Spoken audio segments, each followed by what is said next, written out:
Здравствуйте, ребята. Салам, Я студент теперь уже третьего курса, Акиев Сулейман. Моя родина, Республика Туркменистан, город Ашхабад.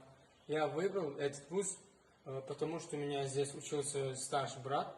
В этом году он уже получил диплом. Когда брат приезжал на каникулы, он рассказывал о том, как здесь учатся и живут студенты. Мне понравилось, и я тоже решил поступать в Башкирский государственный аграрный университет. Мне нравится, что здесь нет деления на национальности и религии.